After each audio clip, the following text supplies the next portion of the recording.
نہیں چاہتے. یہ وہی ملک ہندوستان ہے جس میں لاکھوں مسلمانوں نے قربانی دے کر اس کو آزاد کروایا. 30 لاکھ علماء نے اپنی جانوں کا نذرانہ دے کر کے اس ہندوستان کو آزاد کروایا.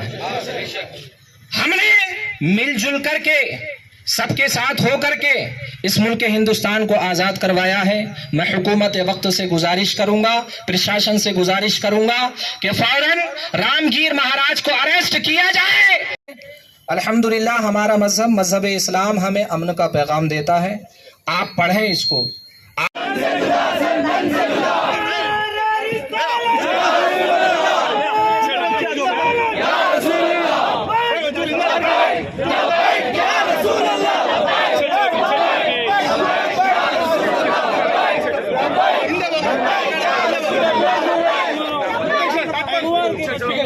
نہیں چاہتے.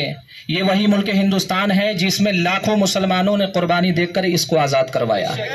30 لاکھ علماء نے اپنی جانوں کا نذرانہ دے کر کے اس ہندوستان کو آزاد کروایا.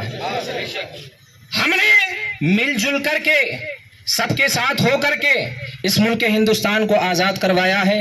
میں حکومت وقت سے گزارش کروں گا، پرشاسن سے گزارش کروں گا کہ فوراً رام گیر مہاراج کو اریسٹ کیا جائے.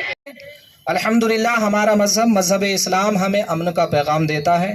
آپ پڑھیں اس کو.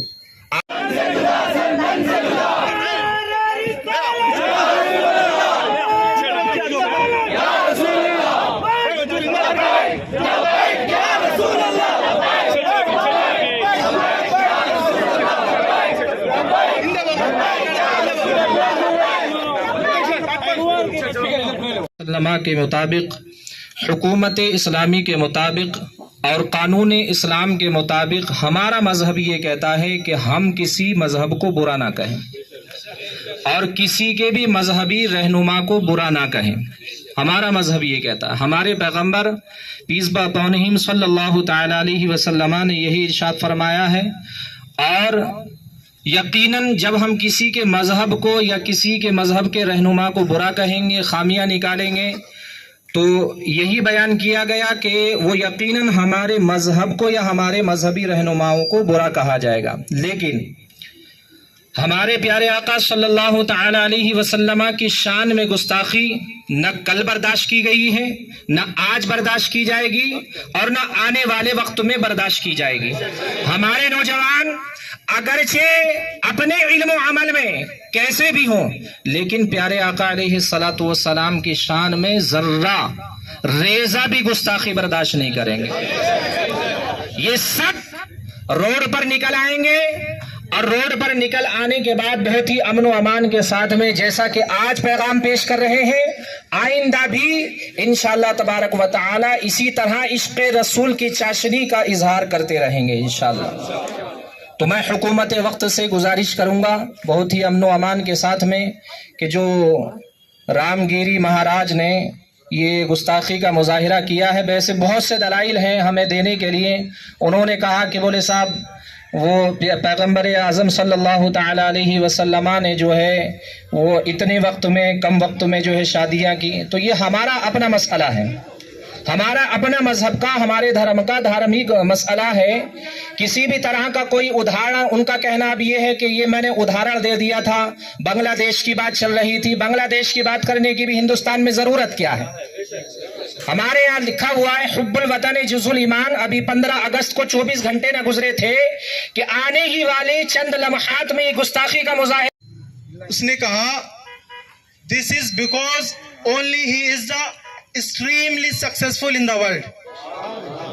یہ شخصیت ایک ایسی شخصیت ہے کہ جو دونوں عالم میں یعنی مذہبی اعتبار سے اور سماجی اعتبار سے دونوں طرح سے سکسیسفل ہے. دوسری جو شخصیتیں ہیں، چاہے وہ گوتم بدھ ہو یا اور جو بھی ہو جن کو اس نے 100 میں رکھا ہے، تو کوئی اس میں سے مذہبی اعتبار سے اچھا ہے لیکن سماجی اعتبار سے اچھا نہیں، تو کوئی سماجی اعتبار سے اچھا ہے تو مذہبی اعتبار سے بالکل زیرو. لیکن یہ شخصیت جناب محمد رسول اللہ صلی اللہ تعالی علیہ وسلم کی ایسی شخصیت ہے جو ہر اعتبار سے پرفیکٹ ویکتی ہے، ہر اعتبار سے سکسیسفل ہے. ಹಾಗೂ ಪ್ರವಾದಿ ಮೊಹಮ್ಮದ್ ಸಲ್ಲಲ್ಲಾಹು ಅಲೈಹಿ ವಸಲ್ಲಂ ರವರ ವೈವಾಹಿಕ ಜೀವನದ ಬಗ್ಗೆ ಅವಹೇಳನಕಾರಿ ಮಾತನ್ನು ಮಾತಾಡಿದ್ದಾರೆ. ಅವರಿಗೆ ಏನು ಹಕ್ಕಿದೆ? ಇಸ್ಲಾಂ ಧರ್ಮದ ಬಗ್ಗೆ ಅವರಿಗೆ ಮಾತಾಡಲಿಕ್ಕೆ ಏನು ಹಕ್ಕಿದೆ? ಅವರ ಧರ್ಮ ಅವರಿಗೆ, ನಮ್ಮ ಧರ್ಮ ನಮಗೆ. ಸ್ವತಂತ್ರವಾಗಿ ಬಾಳುವ ಹಕ್ಕನ್ನು ನಮಗಿದೆ. ಯಾಕೆ ನಮಗೆ ಅಡ್ಡಿಪಡಿಸ್ತೀರ? ಯಾಕೆ ನಮಗೆ ಕಿರುಕುಳ ಕೊಡ್ತೀರ? ಇದನ್ನು ತಡಿಬೇಕು.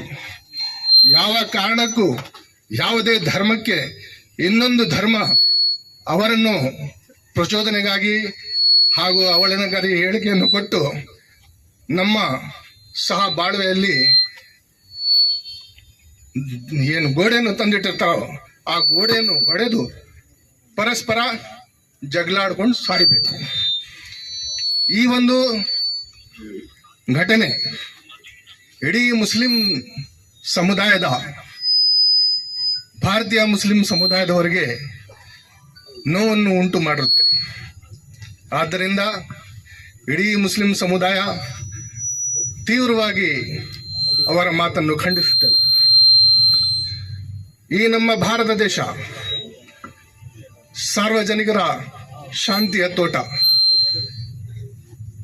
ಲಕ್ಷಾಂತರ ಜಾತಿ ಧರ್ಮಗಳಿದ್ದಾವೆ. ಧರ್ಮ ಅಂದ್ರೆ ಏನು? ಪ್ರೀತಿ, ಪರಸ್ಪರ ಬಾಳಿಗೆ ನಾವೆಲ್ಲರೂ ಒಂದುಗೂಡಿ ಈ ದೇಶವನ್ನು ಕಟ್ಟಿ ಒಂದು ಒಳ್ಳೆಯ ಹೆಸರನ್ನು ನಮ್ಮ ದೇಶಕ್ಕೆ ತಂದುಕೊಡ್ಬೇಕು. ಈ ಮಹಾಸ್ವಾಮಿಗಳು ಯಾಕೆ ಈ ಥರ ಮಾಡ್ತಾರೆ? ಮುಸಲ್ಮಾನರು ಅಷ್ಟೊಂದು ನೀಚರಾಗಿದ್ದವ? ಮುಸಲ್ಮಾನರಿಗೆ ಸಂವಿಧಾನದಲ್ಲಿ ಸಮಾನವಾದ ಹಕ್ಕಿದೆ. ಇದು ಮೊಟ್ಟ ಮೊದಲ ಬಾರಿಗೆ ಅರ್ಥ ಮಾಡ್ಕೋಬೇಕು. ಈ ಒಂದು ಧರ್ಮದಲ್ಲಿ ಎಲ್ಲರಿಗೂ ಗೊತ್ತೇ ಇದೆ ಯಾವ ಕಾರಣಕ್ಕೆ ಈ ಪ್ರತಿಭಟನೆ ನಡೀತಾ ಇದೆ. ಇಷ್ಟೆಲ್ಲ ಹೇಳಿ ಈ ಅವರ ಮಾತಿಗೆ ಖಂಡಿಸುತ್ತಾ ಅವರಿಗೆ ಅತಿ ಹೆಚ್ಚಿನ ಕಠಿಣ ಶಿಕ್ಷೆಯನ್ನು ಅವರಿಗೆ ಕೊಡಬೇಕೆಂದು ತಮ್ಮಲ್ಲಿ 100